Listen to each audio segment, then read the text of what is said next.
So the job that I moved to Miami for quickly fell through by the time I moved there.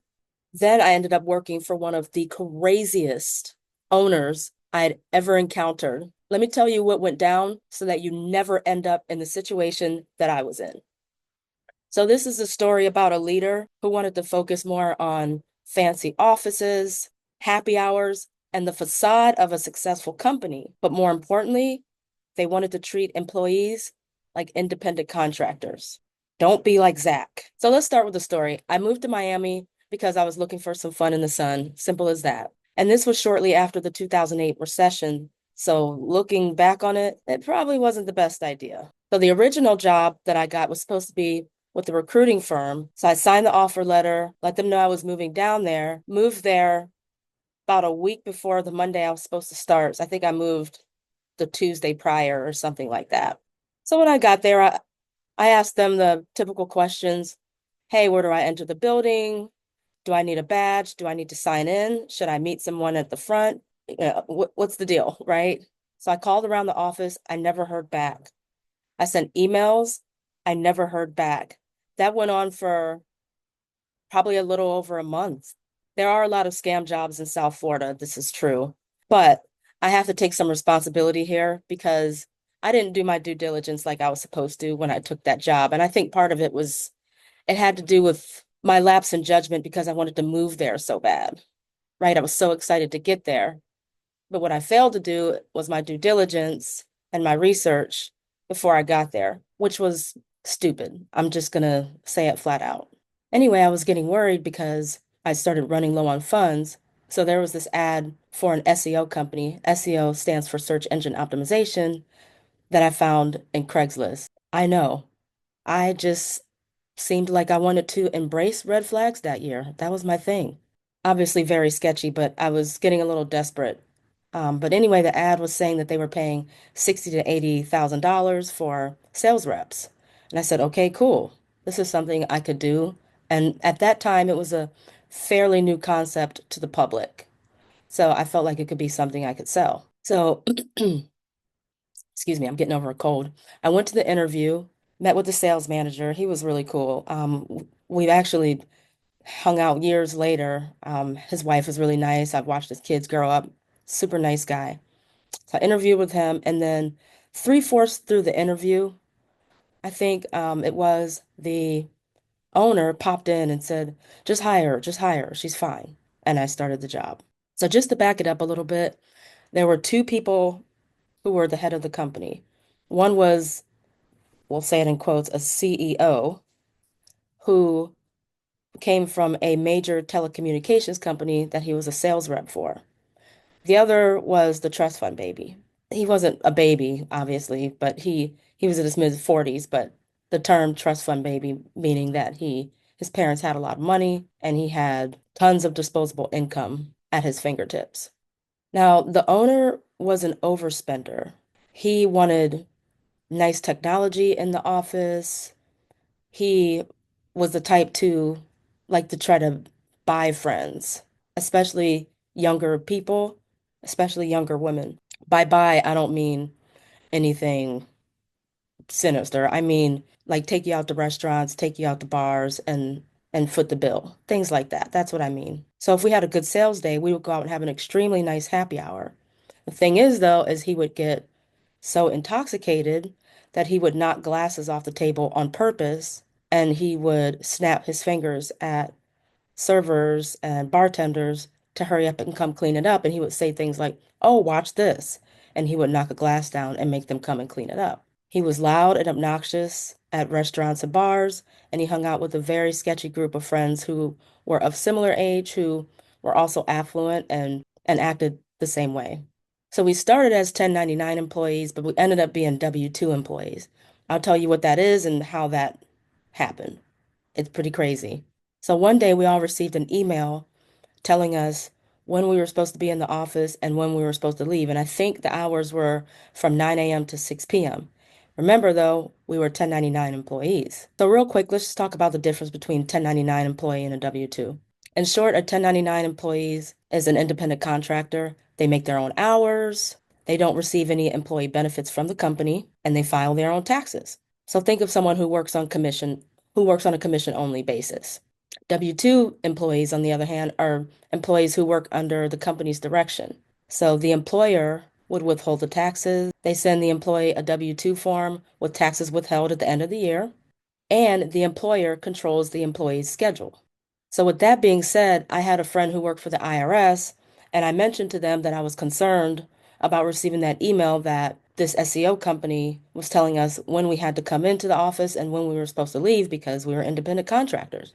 So shortly after that, maybe about a month, a couple of people walked in with badges and they were inspecting the office. And I overheard them saying that we were above capacity. The office was really, really small. I mean, the office was probably for like 4 or 5 people because they had two bigger offices. One was that CEO, the other was the trust fund baby, and then there was another small room, a hallway, and then the main room, which was really, really small, probably made for 2 or 3 people. I'd say there were probably 7 or 8 people in the main office, and then in the side office where that was only supposed to be for about 1 or 2 people. It was probably 6 or 7 people in there.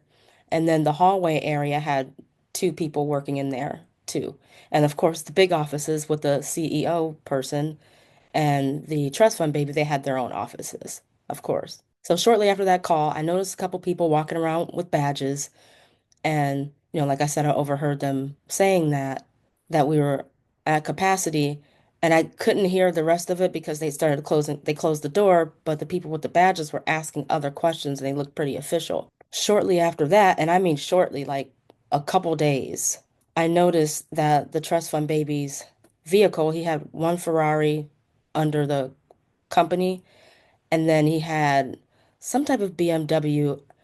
I think it's called a Series 7. I really should have looked this up before I made the video. So that car, the CEO guy still had, and that was under the company. Then the other car, the Ferrari, allegedly got repossessed. And then the happy hour stopped, of course, too. His owners, or his parents, the owner's parents, cut him off. He wasn't as profitable as he probably told them he was going to be. As a matter of fact, he was probably blowing money. So then he started getting extra mean and extra aggressive about making sales. Now, I had done well. I got the number one salesperson a couple of months out of the year I was there. So I was doing pretty well and holding my own. But most of us became W-2 employees shortly after that, even though he gave us the option to remain a 1099 employee or a W-2 employee. So I became a W-2 employee because I wanted, just a little bit of a base salary, make me feel a little more comfortable while I'm bringing in those sales too. And I didn't mind the schedule. I didn't mind the structure. It's just that I know if you're a 1099 employee, you're not supposed to be sending emails to people telling them when to come and when to go. And he would walk around making comments about W-2 employees looking for a handout, so on and so forth, and he would make a lot of snarky comments about it. And I asked them about it one day. I said, "Hey, why are you so opposed to W-2 employees if you want people to come in at a certain time and leave at a certain time? I mean, that's a W-2 employee. And we get health insurance and things like that." And he looked at me in the nastiest way and said, "Because I don't want certain people getting comfortable with the base pay." Mind you, the base pay was $2,000 a month in Miami. No one would be comfortable with $24,000 a year before taxes in a city like Miami, even then.